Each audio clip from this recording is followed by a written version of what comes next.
बोलो सतगुरुदेव की जय हो। ऐसे और वीडियोस देखने के लिए सब्सक्राइब बटन दबाएं।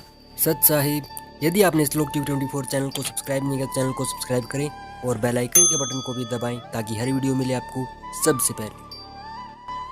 भर्तृ भूप ने, भर्तृ एक राजा था, उसकी पत्नी जो थी बहुत उसकी नजरों में बहुत ही सुशील और बहुत प्रिय थी। वो अपनी पत्नी को प्राणों से भी प्रिय मानता था और उसको बहुत ही वफादार मानता था। अब परमात्मा कहते हैं, सो छल छिद्र मैं करूं अपने धन के काज। पता नहीं किस कारण से परमात्मा कैसी चोट लगाता है अपनी प्यारी आत्माओं को इस काल के जाल से उकासने के लिए, बाहर निकालने के लिए। अब पिछले पुण्य संस्कारों से प्राणी राज्य पद प्राप्त करता है और राज्य पद उसको प्राप्त है तो उसको जहां सांसारिक सुविधा सबसे टॉप मोस्ट होती है, सबसे उत्तम होती है। अब जैसे हम नीचे स्तर के व्यक्ति होते हैं जो हैंड टू माउथ होते हैं, उनको यदि थोड़ी सी सुविधा हो जाए वो भी धरती आकाश एक कर देंगे। इस काल की कुबद हमारे अंदर सब में भरी हुई है। अब परमात्मा कैसे कृपा करते हैं अपनी प्यारी आत्माओं को काल के जाल से निकालने के लिए। अब राजा बन गया, पिछला पुण्यकर्मी प्राणी था, राज्य प्राप्त हुआ। राजा बनते ही अपने कर्मों को बिगाड़ने में जुट जाता है, लग जाता है। राजा शिकार खेलने जाता है और वहां उसकी हॉबी है ये निशाना साध कर तीर मारा करते, पहले गोली या बंदूक ना थी और न जचा के जैसे मर्गों की डार लाइने जाती थी हिरणों की, और उन्होंने दचा कर राजा बड़े शौक से एक तीर मार दिया, फिर दूसरा मार दिया, फिर तीसरा मार दिया। 3-4 मर्गों को मार के घर लाता और फिर बनवा के मांस उनका खाता। गधा अब बिना ज्ञान के को बद इतनी कर देता प्राणी, क्योंकि उसने कोई टोकनियां नहीं, सब सलूट मारे ये सुमेंड सारे, कोई नौकरी यानी आप पाप कर रहे हो कह तो वो मानना नहीं, उसने बल्कि सजा दे दे। अब जो ही दिनों शिकार खेलने गया भर्तृ जी, उसने एक मृग मार दिया और वहां उसकी पत्नी मृगणी खड़ी खड़ी रो रही है। उसने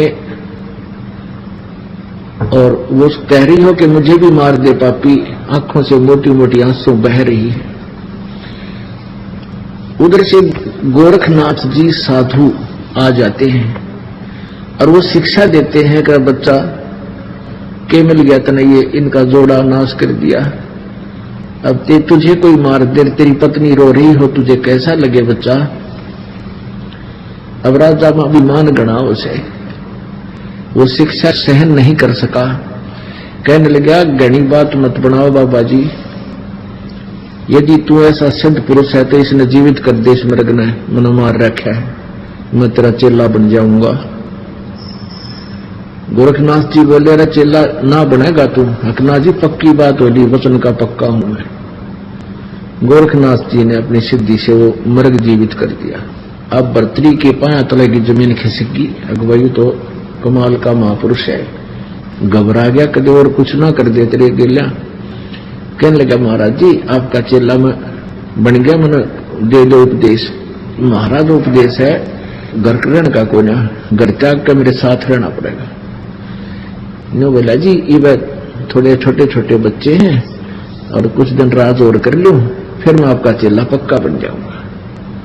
गोरखनाथ बोले, बस रहे, बस भाई तो कहता मैं जुबान का पक्का। ना जी जुबान का पक्का हूं मैं। अच्छा भाई ठीक, सजा फिर बन जाइए।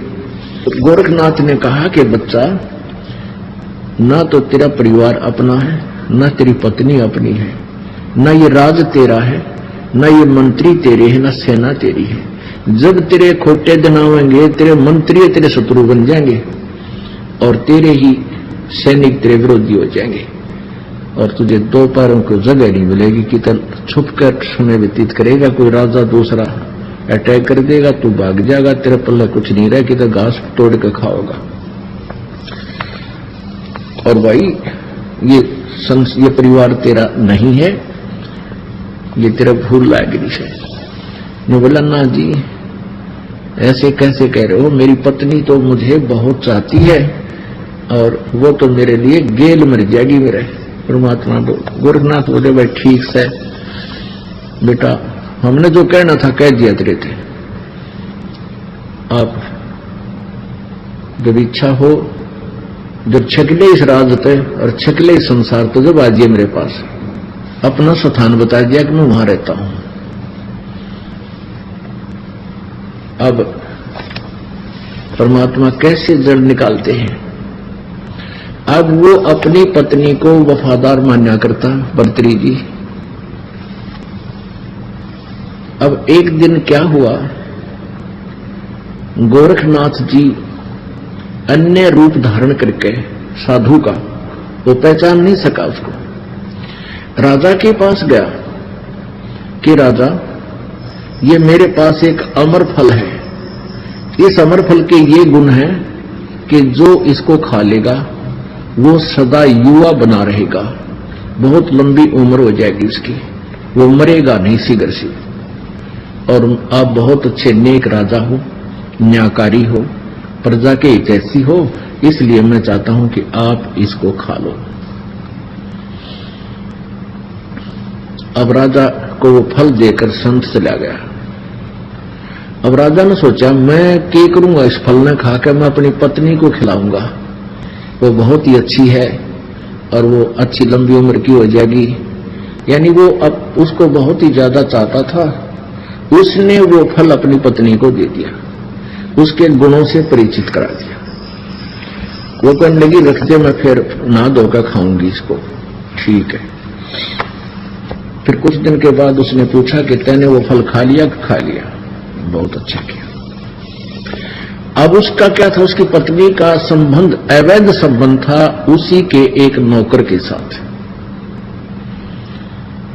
उस पत्नी ने सोचा कि मैं क्या करूंगी, खाकर इसको अपने मित्र को दे देती हूं, ये युवा बना रहेगा। उसने वो फल उसको दे दिया। उसका नौकर जाता था वैश्या के पास,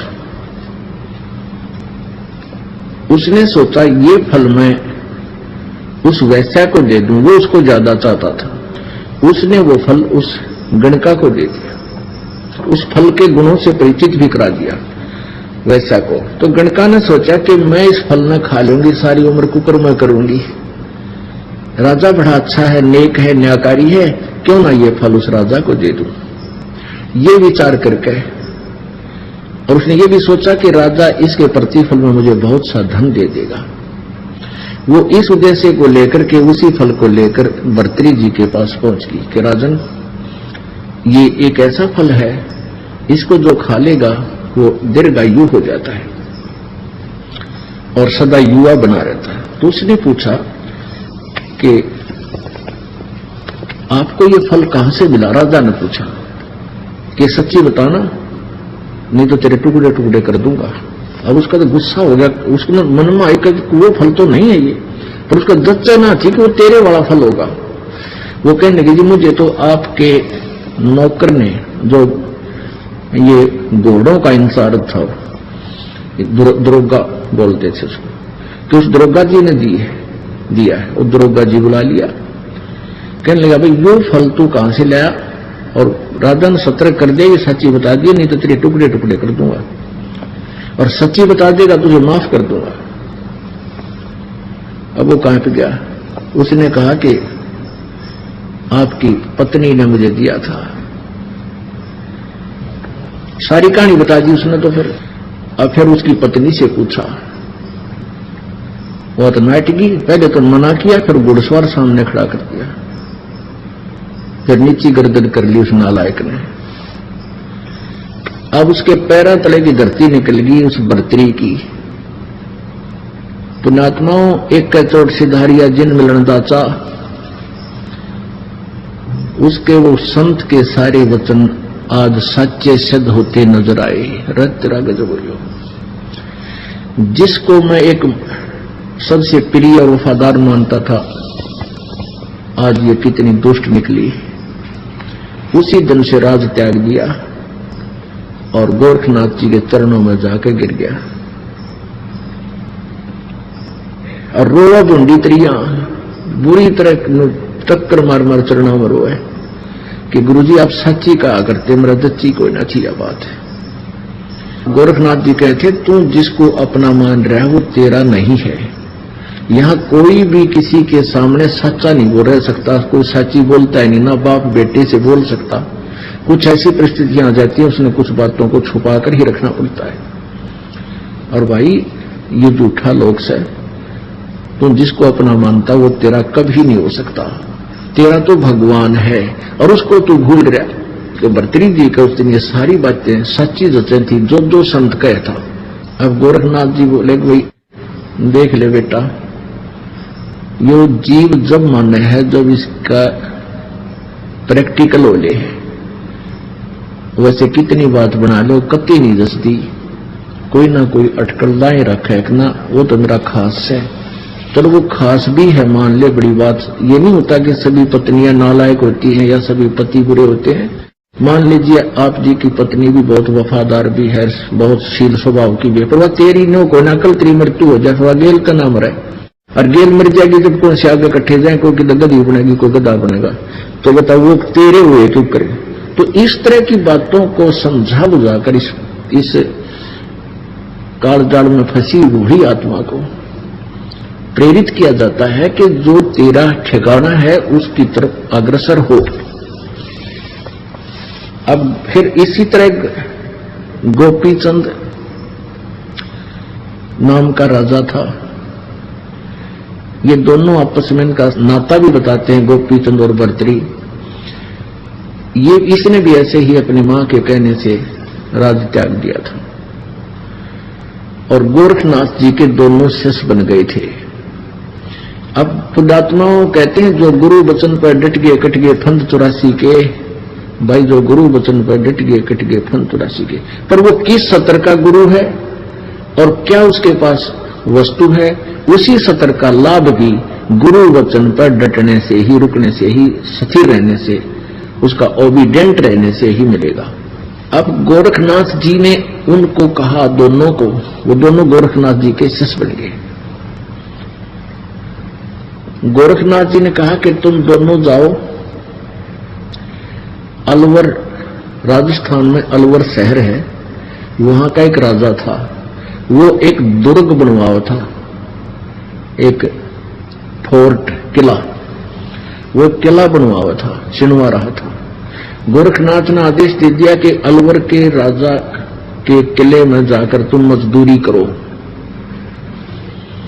12 वर्ष तक, और उसका कोई मेहनताना नहीं लेना, अपने खाने के लिए कहीं और मजदूरी और टाइम करना।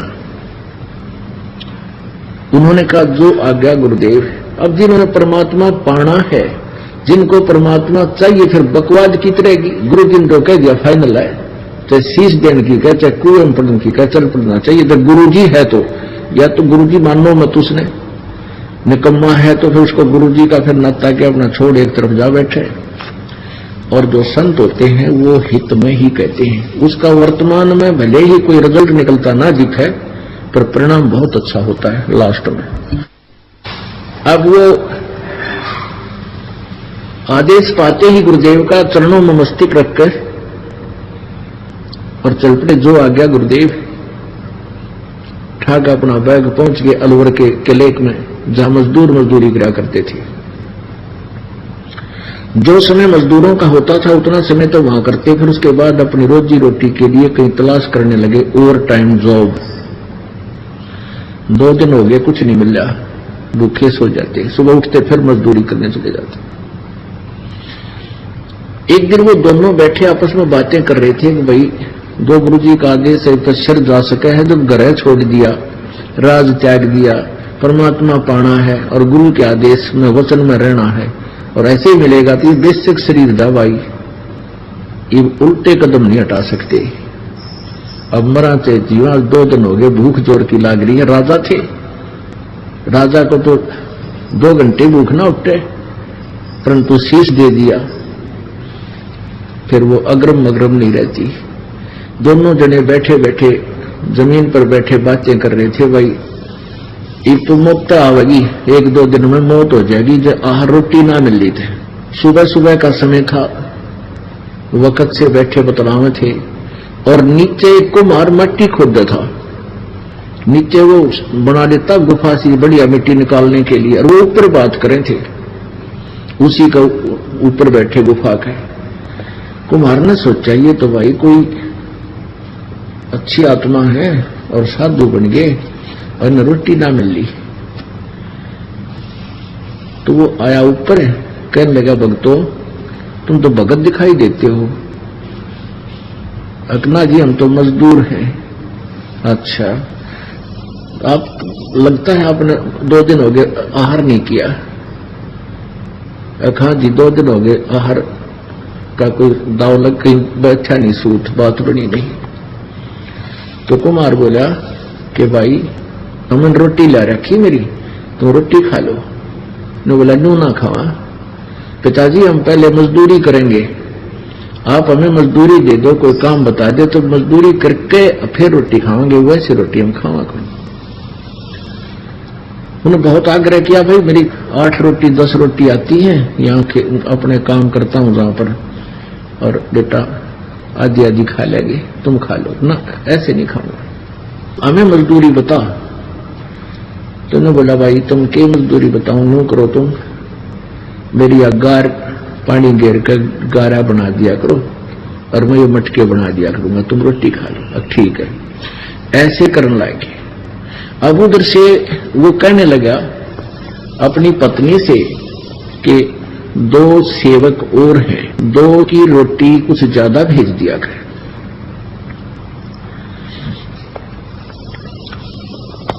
तो उसने देखा जाकर, उसकी पत्नी ने, कुम्हार की पत्नी ने, कि ये तो एक बार गारा बना देते हैं, गारा मिट्टी खोद लाते, फिर सारा दिन तो ये अपना कितौरा काम करे है। तो वह क्या करने लगी, रोटी जितनी उसकी भेजा करती थी, पहले 10 रोटी भेजती थी, तो उसने 8 कर दी और कम कर दी नालायक ने। तो उन 8 में थे वह 2-2 ताई दे दे, 3-3 ऐसे अपना पट्टा कर ले और वो रोटी खा कर चले जा। तो ऐसे उन्होंने, फिर उसने क्या किया कि 8 की जगह 6 कर दी। वो 6 रोटी आने लगी, 2-2 खा ले। वो तो कुमार से घर जाकर भी खा ले, पर वो उनती खा, बेटा तुम 3-3 खा लो ना, हम 2-2 खाएंगे, 6 आई है 2-2 बांट कर खाएंगे। तो वो ऐसे वहां मजदूरी करते 12 वर्ष बीत गए, अलवर का किला पूरा हो गया।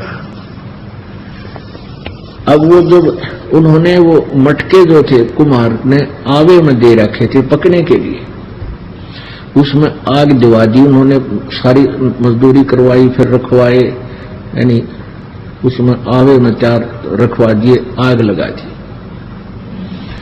जब आवा पकने को हुआ, उस दिन खड़ा होकर के गोपी चंद और भर्तरी जी दोनों एक सुर में कहने लगे कि पिता का हेत माता का कुहेत, आधा सोना आधा रेत। यूं कहकर वो चले गए। अब जिसने उन्होंने वो शांत हो गया, ठंडा हो गया आवा। आवा माने एक ऐसा कीलन सा होता है जिसमें ये मटके पकाए जाते हैं। उन्होंने क्या देखा कि जब उस आवे को खोला, मटके निकालने लगे।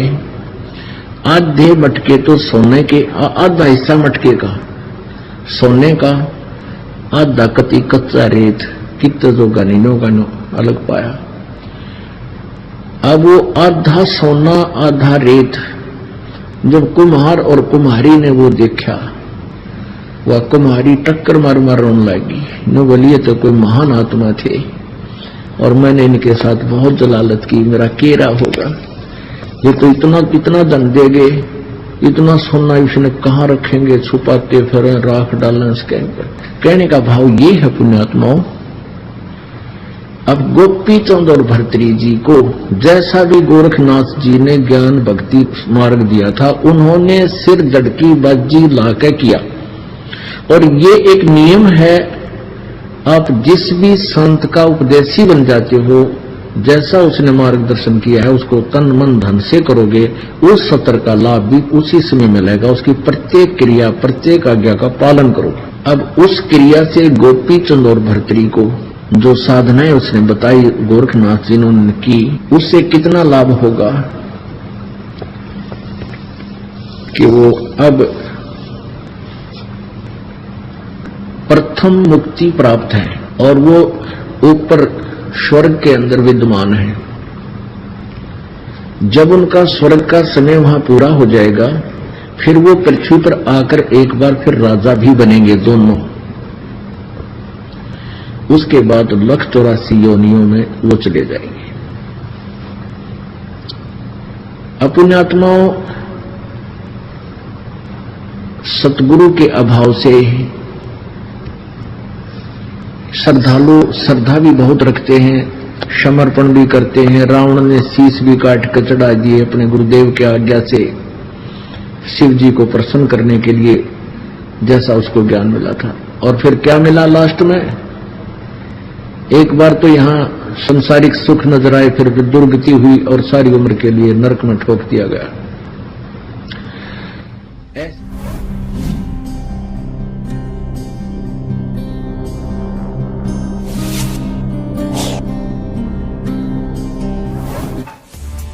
इस वीडियो के बारे में अपनी राय नीचे कमेंट सेक्शन में हमें बताएं और अपने दोस्तों के साथ ये वीडियो शेयर करना ना भूलें। ऐसे और वीडियोस देखने के लिए सब्सक्राइब बटन दबाएं।